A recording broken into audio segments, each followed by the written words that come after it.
No more fooling around. It's game week. It's time to talk actual football here. For example, can Penn State, can they prove that they belong with the upper echelon and get into the playoffs and represent the Big Ten? It's going to be a big opening week against West Virginia. I think a tough game on the road. What's the biggest storyline for you and your favorite Big Ten team? It's time to get the Big Ten squad together.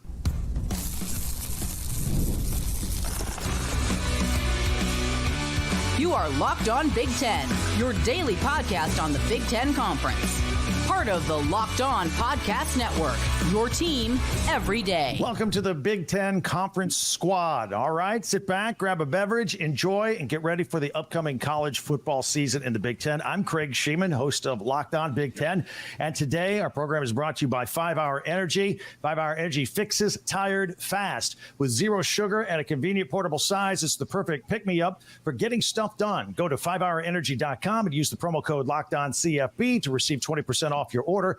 This offer is only valid until September 30th on one order and cannot be used with other promotions. Go to 5hourenergy.com today. All right, let me introduce you to some of the members of the squad. We have Spencer McLaughlin from Locked On Ducks, Matt Sheehan from Locked On Spartans, Roman Tomashoff from Locked On Huskies, Jacob Goins from Locked On Hoosiers, Jay Stevens from Locked On Buckeyes, and we have Zach Anderson Yosmeyer from Locked On UCLA. Gentlemen, how are you today?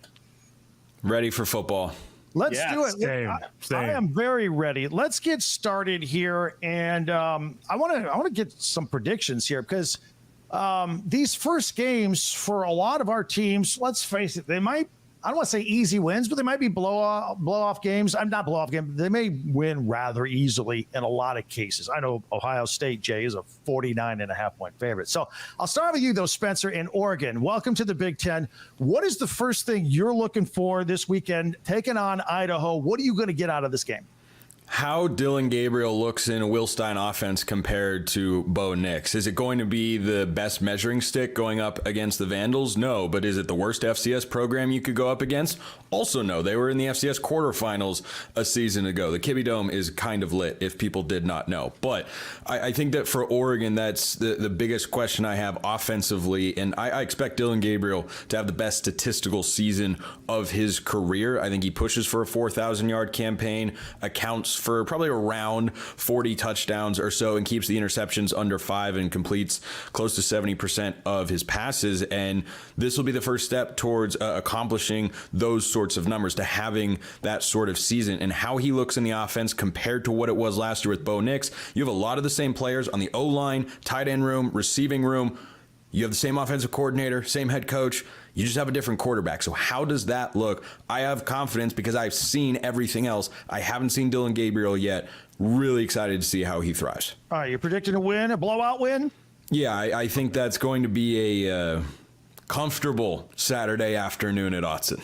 All right, very good. Let's talk some Michigan State football. Matt, what are you expecting? What is your prediction for weekend number one? And by the way, you guys seem to like to start on Friday nights, Friday Night Lights, almost every year. Absolutely. Get it out of the way. You actually get to enjoy all the other games on Saturday, Sunday, Monday. It's like having the first game of March Madness. You know, you get the puckering feeling out right off the bat, and now you can enjoy the actual weekend as God intended. So what I'm predicting here is something that Michigan State fans haven't done for the better part of 11 months. We're going to smile. We're going to smile on Friday because I think it's going to be a good win here for Michigan State. Yes, Florida Atlantic. It's not the Florida Atlantic that we used to know with Lane Kiffin. They're replacing a ton of players, especially on that offensive side of the ball. 9 new starters. But MSU, they got some new faces too, especially on that offensive line. 2 strong transfers, Tanner Miller, Luke Newman.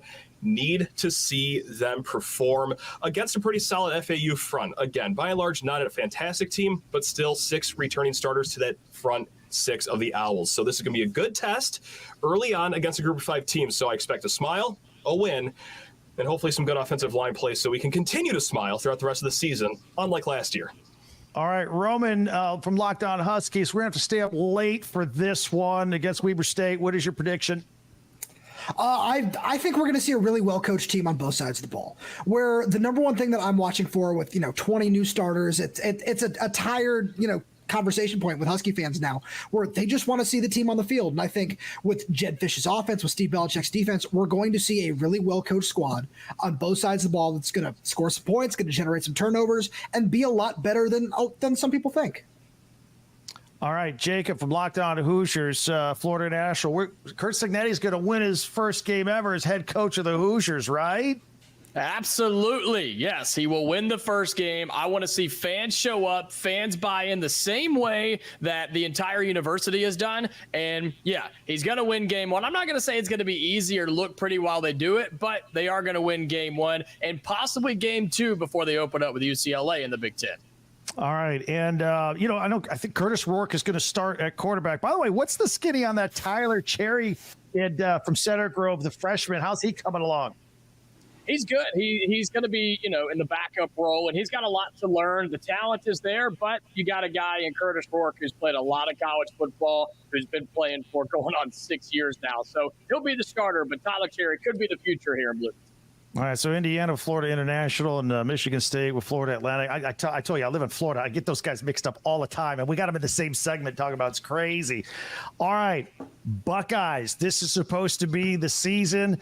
I did a piece on Locked On Big Ten this week, best team money can buy, and I meant that as a compliment. That used to indicate other things under the table, but now the $20 million roster, Jay, 49-point favorite in your game here this weekend. What do you think against Akron? Ohio State will do what Ohio State should do and win big, but I'm mainly watching two things. One, Will Howard. We know he can move the ball with his legs. Has he improved as a passer? Because I think it's the one knock on his game, and I'm watching that to see how he throws the ball against Akron. But also, the Buckeyes defense, this defense is so good that they can open the season up with a shutout. I don't know if that's going to happen, but I want to see how hot the Buckeyes defense is. Maybe numerous 3 and outs there in the first quarter. Will Howard's going to be the starter. At what point will we see a little Julian Sayin in a 49-point blowout, maybe? Probably. My gut tells me the Buckeyes will probably use 3 quarterbacks if the game goes like we think. Howard starts, but then I wouldn't be shocked if. All right, very good. Zach, UCLA, welcome to the Big Ten as well. What are your thoughts on this opening round game? Any predictions for you for the Bruins this weekend? 2 things to look out for. The offensive line, can they protect Ethan Garbers? I'm not sure Hawaii will put up much of a fight, but if they struggle, Big Ten play will be pretty bad for the Bruins. And then last year's strength, the D-line, they're trying to replace that this year. So can they generate pressure with their D-line against the Hawaii Rainbow Warrior team that didn't look all too good against Delaware State in their opener? You don't get to travel for that game, do you? I mean, Hawaii's a sweet spot. It's all right. That complex is a little small for my takes compared to what it used to be at Aloha Stadium. So, but, there's plenty of awesome trips. Can't wait for all the other ones later this year. I mentioned this earlier last week in our Big Ten preview. You got Jacob at Indiana. I'm an Indiana grad, and we're counting this as a Rose Bowl appearance in week 3 against UCLA when Indiana comes. Yeah, that counts. Hey, real quick, I haven't had a chance to talk to you before. How big of a blow is it losing your defensive coordinator to USC across town? That was pretty brutal. I think one of the good things Chip Kelly was able to do before he left was find Danton Lynn. And then he left, Danton left, and everybody thinks everything's going crazy. Ikaika Malloy is an experienced, somewhat defensive coordinator. There are some talented linebackers. And with Ikaika Malloy being in the room last year, I think that'll be fine. But we'll only find out in week 1 and the weeks beyond to how big of a loss it is or is not. Well, I can't wait. We get these games going, and a lot of teams to keep track of in the Big Ten. We're going to take a deeper look into Penn State. They may have a tough game against West Virginia, certainly a respectable opponent, and a road game coming up. And can USC start its Big Ten play, even though it's taking on an SEC team? It's going to represent the Big Ten by taking on LSU on national TV on Sunday night. How will they do? We'll do that with the Big Ten squad, talking more football next. And 5 Hour Energy. I love this product. Have you ever been driving down the road late at night, a little bleary-eyed? Take a little shot of 5 Hour Energy. You're good to go. Maybe you're a little tired after lunch at work, and you got a list of things you want to do, but you don't want to really do them, but you have to do them. 5 Hour Energy, give you the energy. Even after work, a little 5 Hour Energy to give you some energy to go and work out afterward because you're kind of tired at the end of the day. Did you know 5 Hour Energy has 0 sugar? It's got that convenient Little portable size. It's a perfect pick-me-up for getting stuff done. So go to 5hourenergy.com. By the way, that's the number 5. 5hourenergy.com and get some 5-Hour Energy product today. You can use our promo code LOCKEDONCFB and receive 20% off your order. Now, this order is only valid through September 30th on one order and cannot be used with other promotions. The code is not good on other subscription orders, but go to 5hourenergy.com today. That's 5hourenergy.com. The Big Ten squad continues. It is the opening week of the college football season. We're having fun here. We're juggling new people, moving people in and out, as many people on screen as possible. We've added Trent Condon from Locked On Hawkeyes, and we've got Zach Seiko from Locked On Nittany Lions. Zach, we'll talk about the Nittany Lions first. Big game on the road, West Virginia. I think this is a respectable opponent on the road, which may make it a little tougher. Any concern on your part for this game? Not a concern that Penn State wouldn't win. I think West Virginia is a respectable opponent. They're picked to contend for the Big 12 Conference. Do I think West Virginia can make this close? Yeah, absolutely. But as far as Penn State losing this game, being on upset alert, not really, no. All right, and how's Drew Aller looking? Everything good so far? He had a great year last year. It could be better, I think, more aggressive. What do you see? We see a confident Drew Aller, a more confident Drew Aller, because that was really the issue. He has the arm talent, pretty good decision maker from what we see over here. Again, only 2 interceptions and had one. And you look at what Pro Football Focus said about how, turnover worthy throws. Bo Nix, Spencer from Locked On Ducks would appreciate that. Bo Nix was number 1 in that category. Drew Aller was number 2 in terms of the least turnover-worthy throws. So yeah. Drew Aller just needed, I think, a little more confidence, and you have a coordinator to do that with Andy Kotelnicki, and he's going to run the football a little more too. So I think that's just going to help at least keep defenses honest with Drew Aller, the dual threat quarterback, if you can believe that. Trent Condon from Locked On Hawkeyes. Every time I see you're in a car, you're always on a go. You're going the extra mile, literally, to be on this program. Thank you very much for doing that. And by the way, good acoustics inside a car, right? Yeah, I think so. I think we're in good shape here. And now we're just awaiting week 1 minus Kirk Ferentz. And for the first time since 1978, I was -2 at the time. Neither Hayden Fry or Kirk Ferentz will be on the sideline this weekend. And it's very interesting because we all, as a conference, we all saw what happened to Michigan. 3 games beginning of the season, 3 games end of the season. There's still stuff going on. And Iowa was like, they were informed of infraction. Kirk Ferentz got in front of a microphone the next day, apologized, said it won't happen again. It's going to sit out game 1. It's over. It's quite different, isn't it? It absolutely is, because there's an actual adult here. It's not somebody making excuses. It's not somebody that is sitting there and whining and complaining. It is a real adult in the room, and Kirk Ferentz that made a mistake, admitted it, and then went out and actually served the penalty. Not like those idiots up in Michigan, not like the other people. It is somebody that actually did the thing that you're supposed to do. Yes, I'm talking to the Wolverine fans out there. Let Trent cook. Matt at Locked On Spartans, you're enjoying this a little too much, aren't you? No, this is not. When someone's preaching the truth, you can only stand up and clap. That's really all we got. But no, I was almost confused. I was like, I thought you just screamed cheeseburger at each other until the suspension is even greater than what it was going to be originally, and then you just deny that anything even happened after the fact. That's what I read in the handbook. So I don't know what copy you guys got down there, but I kind of like the speed of that one, Trent. So it's great that this came up. I literally just got done watching the Connor Stallions documentary. Fascinating watch. Fascinating watch. Yeah. From Locked On Wolverines got a ton of airtime. Yeah, yes, he did. That was great. Yes, he did. It was great. That was fabulous. That was another well done. All right, Trent, give me a prediction though. Illinois State, what kind of game? Do we just automatically take the under on all Iowa games again this year? What do you predict for this weekend? Oh, absolutely. Yeah. I mean, it's a lock of the century. It was the lock of the last 8 games. And though we get a somewhat healthy Cade McNamara coming back after his injury-plagued season a year ago, yeah, the under is the play. This defense is going to be elite once again for Iowa. The offense is going to have issues, and it is going to be a coasting into 27-3 type of victory, 24-0, maybe 31-3. But yeah, the under is always the play in this one. I think most importantly, does Cade McNamara look close to 100%. And not only that, trying to shake off the rust after basically losing the last two seasons because of injury. How does he bounce back, and how does he look on Saturday? I thought Brendan Sullivan left Northwestern after the spring game was a surprise to everybody, and you guys needed another quarterback. I think he went in there with the mind thinking, I might be able to win the starting job this year, even though he's got 2 years of eligibility and everybody's thinking next year. What do you think? Is Brendan Sullivan good enough to take that job away? I think he could be if McNamara really does struggle and the rust is still there. Here's the thing that I believe about this. If I was going to hit the heights of contending for a college football playoff berth, get to a 10-2 type of season, I believe Cade McNamara is the guy that can get there. Sullivan is a nice quarterback, and he can get them to an 8-4 type of season. If they're going to hit those heights, though, they need Cade McNamara to be that quarterback, to be the guy that we saw 3 years ago at Michigan. That's the only way Iowa's going to be a double-digit win team. All right, I want to get all your predictions, round robin style, if you will. Sunday night, the Big Ten is represented by USC. It still sounds a little weird to say. Going to take on LSU, Big Ten SEC matchup on national TV.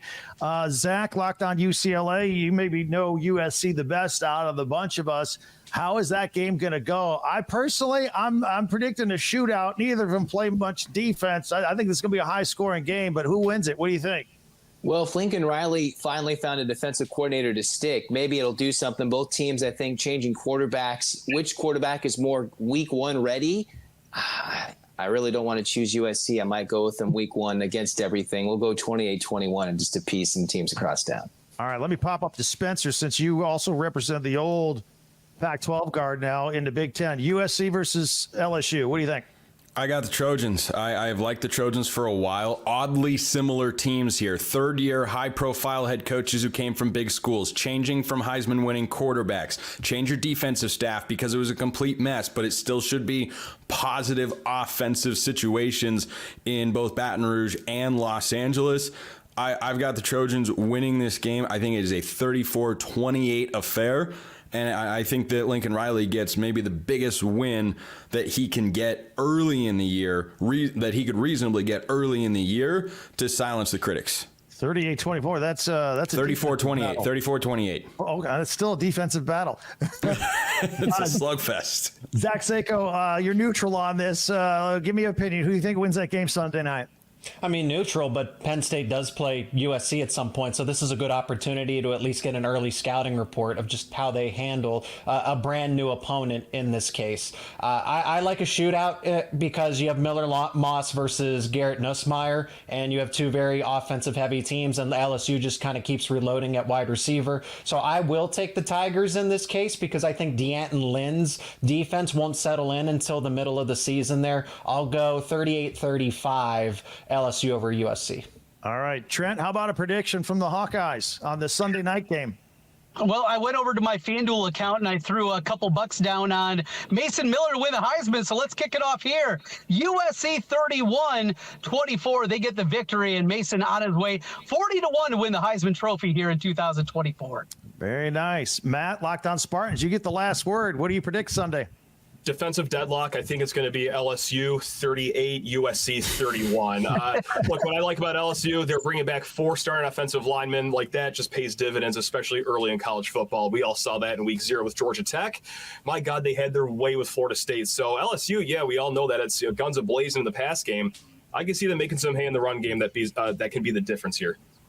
All right, that is awesome, guys. Love the predictions, love the takes on all that. Coming up, we're going to talk a little more Ohio State, Buckeyes, Iowa, Indiana. A whole lot coming up here as we continue with the Big Ten Squad Special.